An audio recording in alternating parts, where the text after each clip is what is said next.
Okay, we are talking second half of the workshop about creating a research log. This is an organizational tool to help you with everything related to your extended essay. It is optional, but highly, highly, highly recommended. Is this your desk? How does this picture make you feel?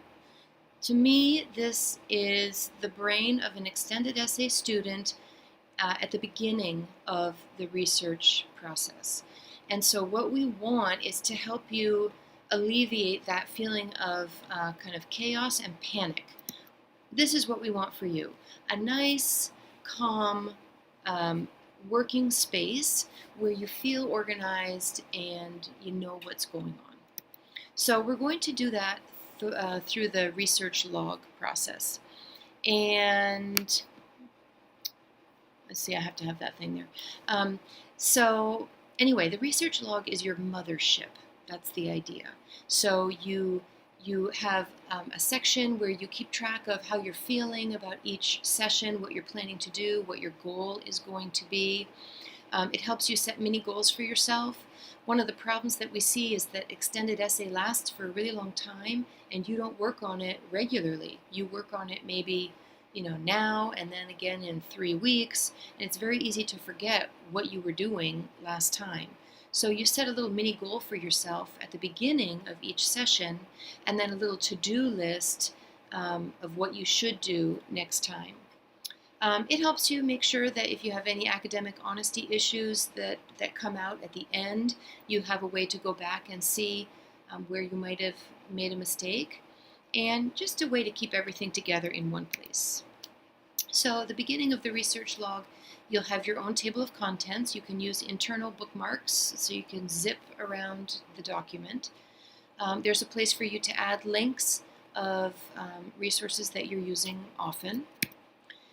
Then you get into the reflection space, and so this is where you can log each session. Every time you work on it, write down the date and a little something about what you're planning to do, what you did do, and then what you need to do next time. That will help you enormously so that when you go to sit down and work, you have an idea of what you're supposed to be doing. It's like a note to yourself in the future.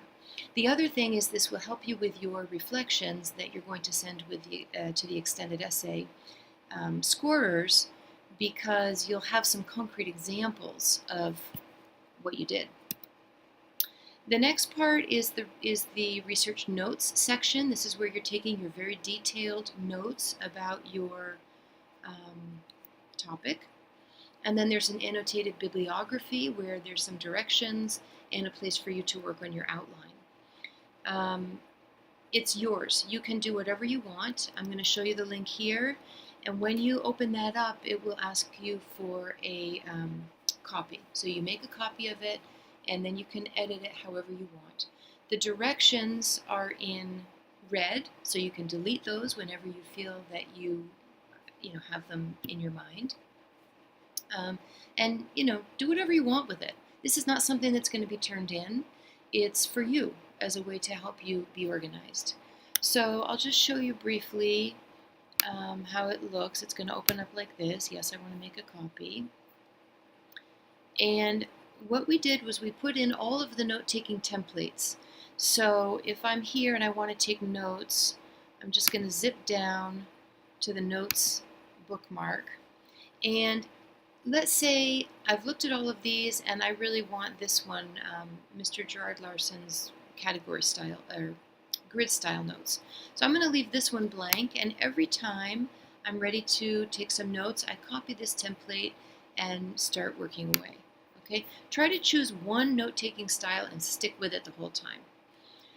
The other kind we talked about is the note card style. So for the note card, for every note, I'm grabbing this table, copying it, and adding in my information.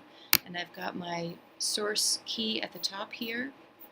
And then there's this one, category style, my personal favorite, where for every category, I've got a new table and all my facts are in rows underneath, and my source numbers match my source list at the top. Down here we've got a little information about how to do the annotated bibliography that's coming up in May, and then some directions about the outline. The outline, the detailed outline, will be due at the end of June. And the concept of the outline is it's a skeleton of your paper. So you start with a very thin skeleton of just headings and subheadings based on the information that you're gathering. And then when you have all your notes done, you start pasting in your different notes, your facts, your ideas, under the categories, the headings that you have in your basic outline. When your detailed outline is done, you should see good chunks of information underneath each heading and subheading. It will be over 2,000 words, and when you have a solid detailed outline at the end of June, you take that outline and you just shove all of the sentences around it. So you add in your analysis, your topic sentence, your transitions around the detailed outline, and your paper will practically write itself. So that's the concept for the research log. I hope you find it useful. At the top, make sure you always have your most recent version of your research question, and let me know how it goes.